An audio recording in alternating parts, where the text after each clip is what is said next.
बोलिए भक्तवत्सल भगवान की जय। राधा सर्वेश्वर भगवान की जय। वृंदावन बिहारी लाल की जय। गिरिराज महाराज की जय। त्रिवेणी संगम की जय।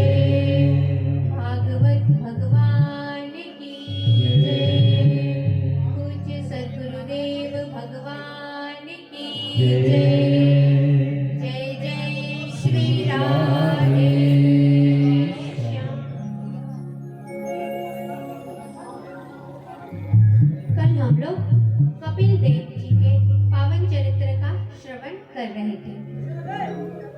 आज हम लोग चतुर्थ स्कंद में प्रवेश करेंगे। वनस्तु सतरूपायां त्रिस्रः कन्यास जगिरे आकुतिर्देवहूतिश्च प्रसूतिरिति विश्रुता। विदुर जी ने मैत्रेय जी से पूछा कि अब मैं आपसे मनु जी के पावन वंश का वर्णन श्रवण करना चाहता हूँ।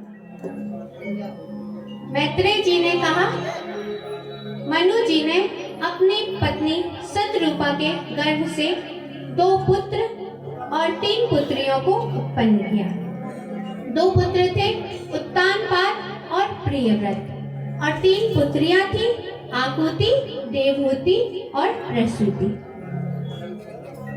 जिसमें से सबसे बड़ी बेटी आकुति का विवाह रुचि प्रजापति के साथ में किया। उनके यहाँ 1 पुत्र और 1 पुत्री ने जन्म लिया, यज्ञ और दक्षिणा ने। आकुति जी के विवाह के समय पुत्रिका धर्म के अनुसार मनु जी ने अपनी पुत्री का जो पुत्र था यज्ञ, उनको अपने साथ रख लिया। यज्ञ स्वयं भगवान विष्णु के अवतार थे और जो दक्षिणा थी वह भगवान के लक्ष्मी जी की अवतार थी। दोनों जब बड़े हुए तब दोनों का विवाह हुआ और उनके यहाँ 12 पुत्रों ने जन्म लिया। तोष, प्रतोष, संतोष, भद्र, शांति, इडस्पति, इद्म, कवि, विभु, स्वहन, स्वदेव और रोचन, यह 12 पुत्र हुए। दूसरी पुत्री थी देवहूति, जिनका विवाह कर्दम जी के साथ में हुआ और उनके यहाँ 9 पुत्रियों ने जन्म लिया और उन्होंने अपनी 9 पुत्रियों का विवाह ब्रह्मा जी के 9 पुत्रों के साथ में किया। तीसरी पुत्री थी प्रसूति, जिनका विवाह दक्ष प्रजापति के साथ में हुआ। उनके यहाँ 16 पुत्रियों ने जन्म लिया, जिनमें से 16 का विवाह धर्म के साथ में किया। एक का स्वधा का विवाह पितरों के साथ में किया, स्वाहा का विवाह अग्नि के साथ में किया और जो सबसे छोटी पुत्री थी जिनका नाम था सती, उनका विवाह भगवान शिव के साथ में हुआ। लेकिन भवस्य पत्नी तो सती भवं देवं मनुव्रता आत्मना सदृशं पुत्रं नाले वे गुणशीलता। सती जी अपने पति शिव जी की बड़े ही आदर से उनकी सेवा किया करती थी, लेकिन उनके यहाँ कोई पुत्र ने जन्म नहीं लिया, क्योंकि उन्होंने जवानी में ही अपने पिता के यहाँ अपमानित होकर अपने शरीर का परित्याग कर दिया था। विदुर जी ने पूछा मैत्रेय जी से, भवेशीलवतां श्रेष्ठे दक्षो दुहित्र वत्सला। दक्ष को तो दुहित्री वत्सल, दक्ष तो अपनी पुत्रियों से बड़ा ही प्रेम करते थे, फिर उन्होंने अपनी पुत्री सती का अनादर क्यों किया और भगवान शिव से क्यों द्रोह किया? क्योंकि भगवान शिव तो किसी का भी कोई शत्रु नहीं है उनका, और वह तो बड़े ही शांत स्वभाव के हैं। फिर दोनों में ऐसा क्या हुआ जो सती जी को जवानी में ही अपने शरीर का परित्याग करना पड़ा? मैत्रेय जी ने कहा, एक बार दक्ष ने, ब्रह्मा जी ने एक बड़े यज्ञ का अनुष्ठान किया, जिसमें दक्ष को उस सभा का अध्यक्ष बनाया। दक्ष बोलते हैं जो सबसे कुशल, इसीलिए ब्रह्मा जी ने दक्ष की कुशलता को देखकर उन्हें सभा का अध्यक्ष बना दिया। जैसे ही दक्ष अध्यक्ष थे, उन्होंने सभा में प्रवेश किया तो वहां पर सभी ऋषि, महर्षि, देवता आदि सभी उपस्थित थे, और जैसे ही दक्ष ने उस सभा में प्रवेश किया तो वहां पर जितने भी देवता, ऋषि, मुनि थे, वह सभी अपने स्थान से खड़े हो गए, लेकिन भगवान शिव और ब्रह्मा जी खड़े नहीं हुए। दक्ष ने ब्रह्मा जी को तो कुछ नहीं कहा, क्योंकि ब्रह्मा जी पिता हैं, इसीलिए उन्होंने प्रणाम किया अपने पिता ब्रह्मा जी को।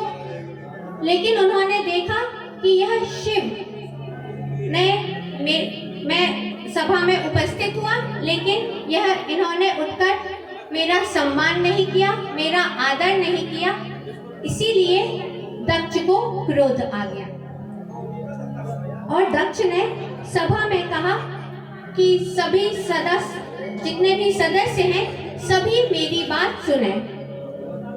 मैं अज्ञानवश या द्वेषवश नहीं कहता, बल्कि मैं सदाचार की बात करता हूँ। यह जो शिव है, यह पाणी मरकट लोचना, यह बंदर के से नेत्र वाला है, और कहा मैंने इसे अपनी रगनयनी कन्या का इसके साथ विवाह कर दिया। पुत्री के साथ विवाह करने के कारण यह मेरे पुत्र के समान हुआ। यह उठकर मेरा सम्मान करता, मेरा आदर करता, लेकिन इसने मेरा सम्मान नहीं किया। प्रेत वासेषु घोरेषु प्रेते भूत गणेर्व्रता, यह शमशान में रहता है, अमंगल वेशधारी है। इसका नाम तो शिव है, लेकिन यह वास्तव में है अशिव, अमंगल वेश। और फिर शिव जी का बड़ा अनादर करने लगे कि यह शमशान में रहते हैं, हड्डियों को की माला बनाकर उसे धारण करते हैं, शमशान की जो भस्म है उसे धारण किए रहते हैं, और पागलों का सा वेश रखकर बालों को बिखराकर इधर उधर भागते रहते हैं। कभी तो हंसते हैं और कभी अचानक से ही रोने लगते हैं, और यह भूत प्रेत के सरदार। इस प्रकार भगवान शिव का बड़ा ही अनादर किया, लेकिन भगवान शिव ने कुछ कहा नहीं, कोई प्रतिकार नहीं किया, जिससे दक्ष का क्रोध और बढ़ गया, और दक्ष ने भगवान शिव को शाप दे दिया। सहभागम न लपता देवैर देवगणात्मा, यह जो शिव है यह अमंगल वेशधारी है, इसीलिए यज्ञ आदि में देवताओं के समान इसे भाग नहीं दिया जाएगा। जैसे ही शिव गणों ने सुना कि दक्ष ने भगवान शिव को शाप दे दिया है, तब भगवान के जो शिव गण थे उन्होंने भी दक्ष को शाप दे दिया। तत्वतो विमुखो भवेत्, कि यह जो दक्ष है इसे इस शरीर का जो मरण धर्म है, इस शरीर का बड़ा ही अभिमान है। इस शरीर के अभिमान के कारण इसने जो किसी से भी द्वेष नहीं करते हैं, किसी से भी शत्रु भाव नहीं रखते हैं, उन शिव के साथ इसने द्वेष किया है। इसीलिए यह तत्व ज्ञान से विमुख हो जाए, स्त्री लंपट हो जाए और इसका जो शीश है वह जल्दी ही बकरे का हो जाए। जैसे ही शिव गणों ने दक्ष को शाप दिया तब और फिर ब्राह्मणों को भी शाप दिया, क्योंकि दक्ष के यज्ञ में ब्राह्मण भी थे। ब्राह्मणों को शाप दिया, सर्व भक्षा द्विजा वृत्ते धृत विद्या तपोव्रता वित्ते देहेन्द्रिय राम याचिका विचरण तुर्य, कि जितने भी यह ब्राह्मण हैं यह हमेशा ही अपनी विद्या का तप का दूसरों के लिए ही उपयोग करें और जो भी दान तप आदि व्रत आदि करते हैं वह सब यजमान के लिए करें और भक्ष अभक्ष का भेद ना करते हुए सभी जगह सर्वभक्षी बन जाए। जब कोई किसी के यहाँ कोई बालक जन्म ले तब भी भोजन करे और किसी के यहाँ किसी की मृत्यु हो तब भी ये भोजन करे और हमेशा ही भीख मांगते हुए घूमते रहे। जैसे ही भृगु जी ने देखा कि जो शिव गण है उन्होंने ब्राह्मणों को भी शाप दे दिया, तब भृगु जी ने भी शिव गणों को शाप दे दिया। नष्टे शौचा मूढ़ दियो जटा भस्मास्ति धारिणा विशंतु शिव दीक्षायाम यत्र देवम सुरासवा, कि जो अमंगलधारी है, जो स्वच्छता का ज्ञान नहीं रखते हैं, वही शिव संप्रदाय में दीक्षित हो, क्योंकि यहाँ पर जो सुरा और आसव है उसे देवताओं के समान आदरणीय माना जाता है और जो जटा भस्म आदि धारण करते हैं वही इस शिव संप्रदाय में दीक्षित हो। इस प्रकार शापाशापी हुई। तब शिव जी कुछ खिन्न मानस से, कुछ कहा तो नहीं लेकिन थोड़े खिन्न से हुए और अपने कैलाश पर चले गए। बहुत दिन व्यतीत हो गए, तब दक्ष ने सोचा कि अब शिव जी को अपमानित करना चाहिए, इसीलिए उसने एक यज्ञ का अनुष्ठान किया। बृहस्पति शव नामक एक यज्ञ का अनुष्ठान किया। उसमें सभी देवताओं को, ऋषियों को, सभी को आमंत्रित किया, लेकिन भगवान शिव को आमंत्रित नहीं किया, क्योंकि शिव का अपमान करना चाहते थे दक्ष। इसीलिए सभी को तो निमंत्रण दिया, लेकिन भगवान शिव को निमंत्रण नहीं भेजा। उसी समय देवांगनाएं विमान में सवार होकर कैलाश से गुजर रही थी। सती जी ने देखा कि यह सब देवांगनाएं, देवता आदि विमान में सवार होकर कहाँ जा रहे हैं। तब उन्होंने पूछा कि आप लोग कहाँ जा रहे हैं। तब उन देवांगनाओं ने कहा कि आपके पिता दक्ष प्रजापति के यहाँ एक बड़ा भारी यज्ञ हो रहा है, हम सब वहीं से आ रही हैं और यह जो उपहार आदि वस्त्र आभूषण मिले हैं यह सब हमें वहां से ही प्राप्त हुए। आप भी जाइए उस यज्ञ में। तब सती जी ने सोचा कि मेरे पिताजी के यहाँ इतना भारी यज्ञ हो रहा है और मैं अपने पिता के यज्ञ में ना जाऊं। तब उन्होंने, सती जी ने भगवान शिव से कहा, प्रजापतस्ते ससुरस्य सांप्रतम निर्यापितो यज्ञ महोत्सवाकिला। सती जी ने कहा, वामदेव, आपके आपके ससुर के यहाँ, ये नहीं कहा कि मेरे पिता के यहाँ, ये कह रही है कि आपके ससुर के यहाँ एक बड़ा भारी यज्ञ हो रहा है और जितने भी देवता और यह देवांगनाएं हैं यह सब वहीं से आ रही हैं। यदि आप कहें तो हम भी वहां पर चलें।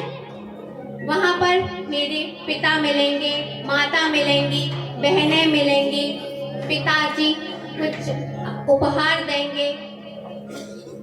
भगवान शिव ने कहा कि हमें निमंत्रण नहीं मिला है, इसीलिए हमें वहां पर नहीं जाना चाहिए। सती जी ने कहा अनाहुतायप्यभियन्ति सौहृदं भर्तुर्गुरुर्देह कृतश्च केतनम्। सती जी ने कहा कि पति के यहाँ, गुरु के यहाँ, माता पिता के यहाँ बिना बुलाए भी जाया जा सकता है। शिव जी ने कहा कि अवश्य जाया जा सकता है, लेकिन यदि अपने उन सुहृदों के में द्वेष ना हो। सती जी ने कहा कि चलिए, लेकिन भगवान शिव ने कहा कि जो अपना सुहृद ही क्यों ना हो, अपना कितना सगा संबंधी ही क्यों ना हो, यदि वह द्वेष और दोष भरी दृष्टि से हमारी तरफ देखे तो वह कितना भी अपना क्यों ना हो, उसके यहाँ नहीं जाना चाहिए। और देखो देवी, यदि आप बिना बुलाए वहां पर जाएंगी तो वहां पर आपका अपमान होगा और यह ठीक ना होगा। यदि आप मेरा कहना माने तो वहां पर हमें नहीं जाना चाहिए। और भगवान शिव ने कहा कि सत्पुरुषों के लिए 6 गुण बतलाए: सुदृढ़ शरीर, विद्या, तप। यह सब जितने भी सद्गुण हैं उनके लिए तो यह सत्पुरुषों के लिए तो यह सद्गुण है, लेकिन असत्पुरुषों के लिए यही अवगुण हो जाते हैं। यदि कोई अच्छा व्यक्ति है, वह अच्छी विद्या है, उसके पास में धन है, तो वह उसका सदुपयोग करता है। और जो कोई दुष्ट स्वभाव वाला होता है, उसके पास धन है, विद्या है, तो वह उसका दुरुपयोग भी करते हैं। इसीलिए सत्पुरुषों के लिए तो यह गुण है, लेकिन असत्पुरुषों के लिए यही दुर्गुण बतलाए गए। इतना कहकर भगवान शिव मौन हो गए। भगवान शिव ने देखा कि यदि सती को जाने दें अथवा ना जाने दें, दोनों ही स्थितियों में सती जी के मृत्यु की संभावना है। इसीलिए भगवान शिव शांत हो गए। लेकिन सती जी नहीं मानी और सती जी जाने को तैयार हो गए। भगवान शिव ने देखा कि सती जी अब जाना ही चाहती है अपने पिता दक्ष के यहाँ। तब भगवान शिव ने अपने गणों को आज्ञा दी और कहा कि इन्हें सम्मान पूर्वक दक्ष के यज्ञ में लेकर जाइए। और सती जी के जितनी भी सामग्री थी उन्हें भी उनके साथ रख दिया। तमसारिका कंदुक दर्पणाम्बुजा श्वेतात पत्र व्यजनस्र गादवी। सती जी दर्पण, गेंद्र, मैना आदि पक्षियों को पालकर रखा था। तो जितनी भी सामग्री थी सती जी की, भगवान शिव ने उन्हें उनके साथ भेज दिया और राजसीय चिन्हों के साथ बड़े आदर के साथ उन्हें वहां से विदा किया। भगवान के गण सती जी को बैल पर सवार कराकर लेकर गए दक्ष के यज्ञ में। जैसे ही सती जी उस यज्ञ मंडप पर पहुंची तो वहां पर उनका वैसा सम्मान नहीं हुआ जैसा कि पहले होता था। माता और बहनों ने तो प्रेम पूर्वक व्यवहार किया और सती जी ने देखा कि जो पिता है दक्ष है वह भगवान शिव का बड़ा ही अनादर कर रहे हैं और यज्ञ में भगवान शिव को स्थान भी नहीं दिया है। सती जी को बड़ा ही क्रोध आया, इतना क्रोध आया कि मानो वह अपने क्रोधाग्नि से इस संपूर्ण संसार को ही भस्म कर देंगे।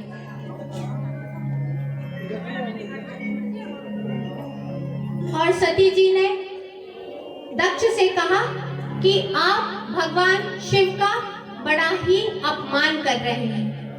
यह जो भगवान शिव है, यह 2 अक्षर का जो नाम है, यह कोई प्रसंगवश या ऐसे ही कह देता है तो उस व्यक्ति के संपूर्ण जितने भी पाप कर्म हैं वह सब समाप्त हो जाते हैं। लेकिन आपने उन भगवान शिव से द्वेष किया है, उन्हें अपमानित किया है।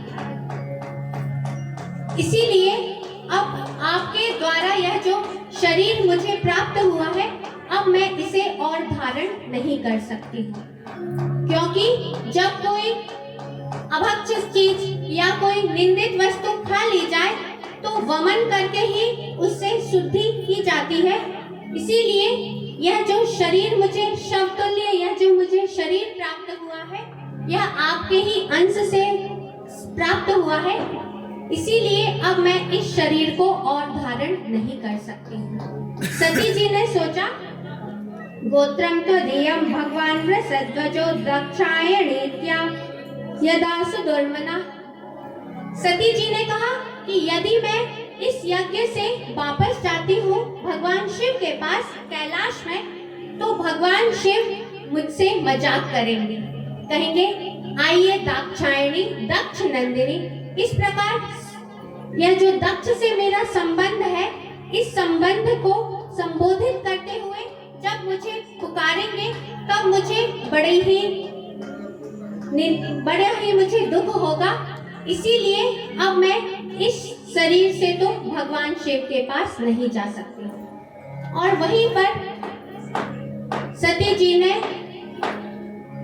योगाग्नि के द्वारा अपने शरीर को जला लिया और जो उनका मन था उसे भगवान शिव के चरणों पर लगा लिया। उस समय उन्हें यह भी भान ना रहा कि मैं दक्ष की पुत्री हूँ। और सती जी ने अपने शरीर का परित्याग किया। जैसे ही शिव गणों ने देखा कि माता सती ने अपने प्राण का त्याग कर दिया है, तो जितने भी शिव गण थे उन्होंने शस्त्र लेकर दक्ष को मारने के लिए खड़े हो गए। भृगु जी ने देखा कि अब इस यज्ञ में विघ्न की संभावना उपस्थित हो गई है, तब उन्होंने यज्ञ मंडप से बहुत से ऋभु आदि देवताओं को उत्पन्न किया।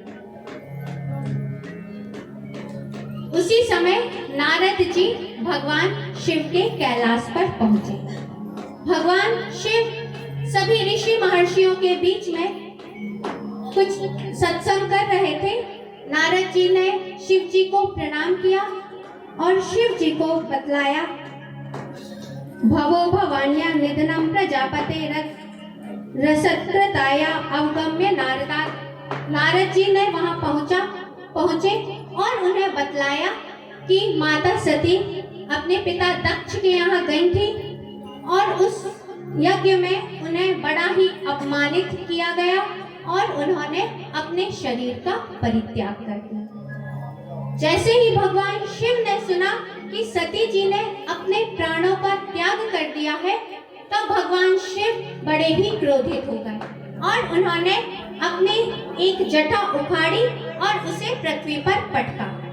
जैसे ही अपनी जटा को पृथ्वी पर पटका, उसमें से एक भगवान के गण प्रकट हुए, जिनके हजारों भुजाएं थी। उनका जो शरीर था वह आकाश को छू रहा था, इतना विकराल शरीर था। बड़ी बड़ी दाढ़ें थी, लाल लाल बाल थे, 3 नेत्र थे। उन्होंने हाथ जोड़कर भगवान शिव से कहा कि भगवान क्या आज्ञा है।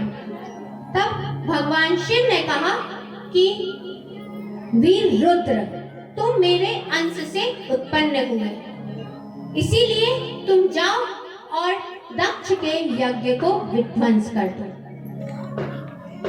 अब जो रुद्र वीरभद्र थे वह पहुंचे भगवान दक्ष के यज्ञ में।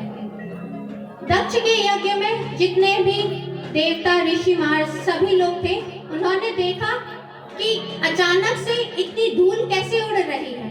अभी तो ना आंधी तूफान चल रहा है और ना ही अभी गायों के लौटने का समय हुआ है, और अभी डाकू आदि का भी भय नहीं है, क्योंकि डाकुओं को, चोरों को उचित दंड देने वाले अभी राजा प्राचीन वर ही जीवित है। उन्होंने सोचा कि ऐसा तो नहीं कि कोई प्रलय काल का ही समय उपस्थित हो गया है। इसी प्रकार सब लोग आपस में चर्चा कर रहे थे और सभी शिवगण ने उस यज्ञ मंडप को घेर लिया। सभी जितने भी शिवगण थे उनकी विचित्र विचित्र आकृति थी। किसी का तो बड़ा ही विशाल शरीर था, किसी के मगर के समान पेट था, किसी का मगर के समान मुख था, कोई पीले रंग का था, कोई लाल रंग का था, कोई काले रंग का था। इस प्रकार विचित्र विचित्र भगवान के शिवगण थे।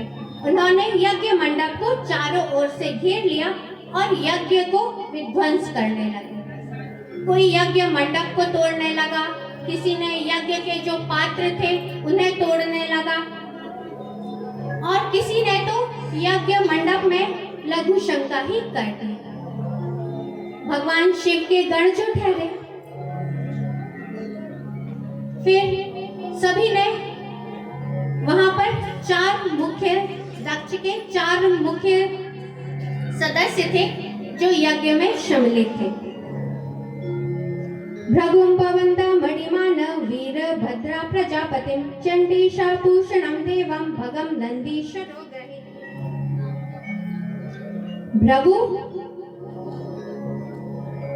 भृगु जी को मणिमान ने पकड़ लिया और भृगु जी की जो दाढ़ी, मूछ आदि थे उन्हें पकड़कर साफ कर दिया। पूषा को चंडीश ने पकड़ लिया और उनके जो जितने भी दांत थे उन्हें बाहर कर तोड़ डाला। वीरभद्र ने प्रजापति दक्ष को पकड़ लिया और जो उनका शीश था उसे काट कर यज्ञ कुंड में डाल दिया, और जो नंदीश्वर थे उन्होंने भग देवता को पकड़ लिया और जो उनकी आंखें थी उन्हें फोड़ डाला, और दक्ष के यज्ञ को विध्वंस करके सभी भगवान शिव के कैलाश पर पहुंचे और भगवान शिव से कहा कि हमने दक्ष का यज्ञ विध्वंस कर दिया। सभी देवता जितने भी थे वह सब ब्रह्मा जी के पास में पहुंचे, क्योंकि जो यज्ञ हो रहा था उसमें भगवान शिव को स्थान नहीं मिला था, और उस यज्ञ में ब्रह्मा जी और भगवान विष्णु भी नहीं गए थे, क्योंकि उन्हें पहले से ही इस उपद्रव का ज्ञान था, आभास था कि कुछ ना कुछ हो सकता है। अब सभी देवता पहुंचे भगवान ब्रह्मा जी के पास में और ब्रह्मा जी से हाथ जोड़कर कहा कि भगवान अब आप कुछ कीजिए, क्योंकि दक्ष का जो यज्ञ है वह विध्वंस हो गया। ब्रह्मा जी ने कहा कि यदि आप लोग अपने यज्ञ को पूर्ण करना चाहते हैं तो आप लोगों को भगवान शिव के पास में जाना चाहिए और भगवान शिव से क्षमा याचना करनी चाहिए। सभी पहुंचे भगवान शिव के पास में। उस समय भगवान शिव नारद जी के पूछने पर आत्मज्ञान का उपदेश कर रहे थे। ब्रह्मा जी वहां पर पहुंचे, सभी देवताओं ने भगवान शिव को प्रणाम किया। ब्रह्मा जी ने कहा कि भगवान आप ही इस यज्ञ को पूर्ण कर सकते हैं। दक्ष ने अज्ञानवश आपको भाग ना देकर आपका बड़ा ही अनादर किया है, लेकिन अब आपसे मेरी प्रार्थना है कि आप इस यज्ञ को पूर्ण कीजिए। भगवान शिव ने कहा कि देखिए ब्रह्मा जी, मैं भगवान की माया से मोहित हुए उस दक्ष ने जो अपमान जो भी अपराध किया है उस अपराध की को ना तो मैं समझता हूँ और ना ही मैं उसकी चर्चा करता। मैंने तो केवल दक्ष को थोड़ा सा दंड ही दिया है। और भगवान शिव ने कहा कि सभी देवताओं ने भगवान से प्रार्थना की कि भगवान अब जो भी यज्ञ में भाग रहेगा वह सब आपका होगा। अब आप चलिए और उस यज्ञ को पूर्ण कीजिए। भगवान शिव पहुंचे उस यज्ञ में और भगवान ने कहा कि दक्ष कहाँ है। तब सभी ने कहा कि दक्ष का शरीर तो है लेकिन उनका जो शीश है वह अग्नि कुंड में जल गया है। तब भगवान शिव ने कहा कि बकरे का सिर ले आओ और बकरे के सिर को दक्ष के शीश पर लगा दिया। भृगु जी को बकरे के दाढ़ी मूछ लगा दिए और पूषा जी से कहा कि अब आप पिसा हुआ भोजन कीजिए और यजमान के मुख से भक्षण कीजिए। बोलिए भक्तवत्सल भगवान की जय। पूज्य सद्गुरुदेव भगवान की